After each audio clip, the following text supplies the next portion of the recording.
Hello everyone, my name is Anurag. Welcome back to Lal Classes. I hope you are doing well. जैसा कि आप जानते हैं हम डेली कुछ 5 नए वर्ड को सीखते हैं और समझते हैं। ऐसे ही आज और 5 वर्ड को हम समझेंगे और जानेंगे कि इसका मतलब क्या होता है। तो सबसे पहला वर्ड है एक्रिमनी।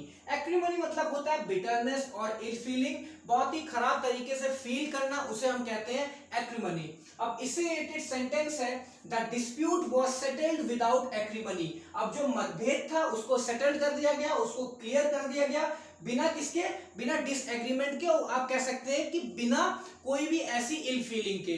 इसका मतलब कि दोनों जो पार्टी थी वो दोनों पार्टी एग्री होगी कि चलो ठीक है, जो भी हमारे बीच में मतभेद थे वो बिल्कुल क्लियर हो गए। अब ना आप हमारे लिए कोई ऐसी भावना रखिए जिससे कि आपको नेगेटिव फीलिंग्स है और ना ही आप हमारे बारे में कुछ नेगेटिव सोचिए। ओके, सेकेंड है सैल्वेज। सैल्वेज मतलब होता है to try to make a bad situation better. कोई भी खराब सिचुएशन को ठीक बनाने की कोशिश करना, उसे हम कहते हैं सैल्वेज। अब इससे रिलेटेड सेंटेंस है officials try to salvage the situation. अब ऑफिशियल ने कोशिश की सिचुएशन को ठीक करने की, जो कि खराब सिचुएशन थी उसको ठीक करने की क्या की कोशिश की। थर्ड वर्ड है जेनोसाइड। जेनोसाइड मतलब होता है the deliberate killing of a people और नेशन।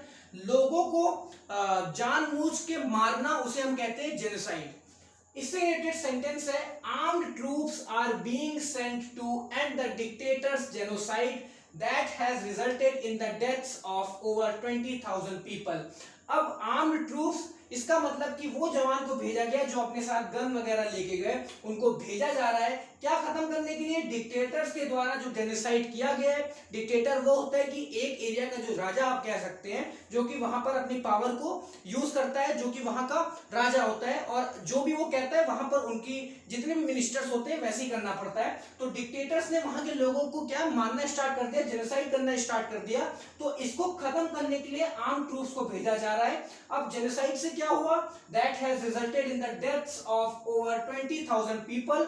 अब जेनोसाइड से ये हुआ कि इसमें 20,000 से भी ज्यादा लोग की क्या हो गई, डेथ हो गई। ओके, फोर्थ है अनइक्विवोकली। अनइक्विवोकली मतलब होता है in a way that leaves no doubt. इसका मतलब कि बिल्कुल स्पष्ट कहना, कोई भी डाउट ना छोड़ना, उसे हम कहते हैं अनइक्विवोकली।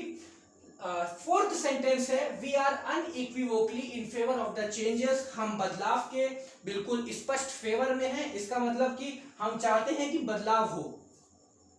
फिफ्थ वर्ड है सुपरसिलियस। इसका मतलब होता है शोइंग और फीलिंग स्ट्रॉन्ग डिसलाइक और डिसरिस्पेक्ट।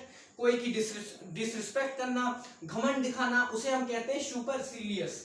अब इससे रिलेटेड सेंटेंस है the supercilious man at the picnic refused to sit on the ground like everyone else। अब एक घमंड इंसान ने कहां पर, पिकनिक में क्या किया, मना कर दिया क्या करने से, बैठने से। कहां पर, ग्राउंड पर। जैसे कि और लोग भी जो बैठे हुए थे वैसे ही उसने ग्राउंड पर बैठने से क्या किया, मना कर दिया। अब जल्दी से हम समझ लेते हैं कि किस पार्ट्स ऑफ स्पीच में ये जितने भी हमने वर्ड्स लिखे हैं यूज हुए हैं। तो सबसे पहला है एक्रिमनी, विदाउट के बाद आया हुआ है और एक्रिमनी होता है बिटरनेस और इल फीलिंग। तो ये हमारा एक्रिमनी एज ए नाउन आया हुआ है। सेकंड में officials try to salvage, to plus verb की फर्स्ट फॉर्म, तो salvage as an verb use हुआ है। थर्ड में हमारा genocide, genocide as an noun, इसको हम नाउन कहेंगे। और फोर्थ में अनइक्विवोकली, अब ये एल वाई लास्ट में लग के आ गया तो ये ज्यादातर एडवर्ब बन जाता है। ओके, लास्ट है द सुपरसिलियस मैन। अब मैन यहाँ पर नाउन है, इसकी विशेषता बताने के लिए सुपरसिलियस आया हुआ है, तो ये एज एन एडजेक्टिव आया है। आई होप आपको ये 5 वर्ड बहुत अच्छे से समझ में आए होंगे। अगर आपको कोई भी डाउट्स होते हैं तो प्लीज कमेंट करिए ताकि आगे आने वाले वीडियो में मैं उस डाउट को क्लियर कर सकूं। तो चलिए नेक्स्ट वीडियो में मिलते हैं, तब तक के लिए अपना ख्याल रखिए, पढ़ते रहिए। थैंक यू सो मच, जय हिंद।